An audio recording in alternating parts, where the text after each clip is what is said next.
जय श्री हरि विष्णु। देवशयनी एकादशी व्रत में जरूर सुनिए ये कथा, दूर होंगे तमाम कष्ट, मिलेगा मोक्ष।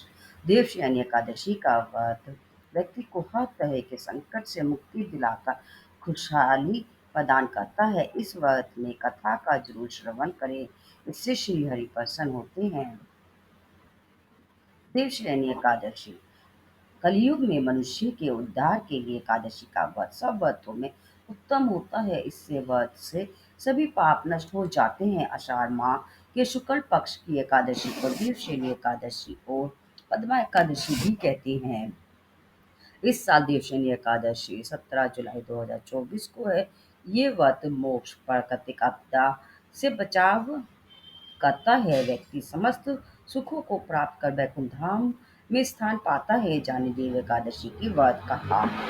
पुरानी कथा के अनुसार धाता नाम का एक सूर्यवंशी राजा था। वह सत्यवादी, महान तपस्वी और चक्रवर्ती था। वह अपनी प्रजा का पालन संतान की तरह करता था। एक बार उसके राज्य में अकाल पड़ गया। इसके कारण प्रजा में हाहाकार मच गया।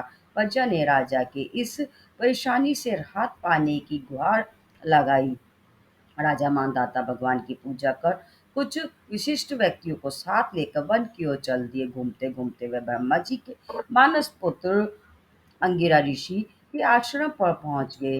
वहां राजा ने अंगिरा ऋषि से कहा कि मेरे राज्य में 3 वर्ष से वर्षा नहीं हो रही है। इससे अकाल पड़ गया है और प्रजा कष्ट भोग रही है।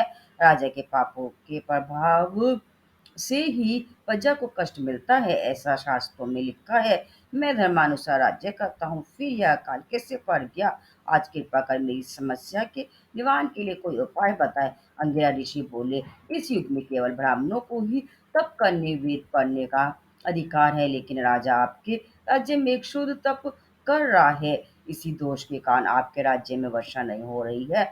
अगर आप प्रजा का कल्याण चाहते हैं तो शीघ्र ही इस बुद्धशूद का वध करवा दें। राजा मानधाता ने कहा कि किसी निर्दोष मनुष्य की हत्या करना मेरे नियमों के विरुद्ध है और आप कोई दूसरा उपाय बताएं। ऋषि ने राजा से आषाढ़ माह के शुक्ल पक्ष की देवशयनी नाम की एकादशी का विधान पूर्वक व्रत करने को कहा।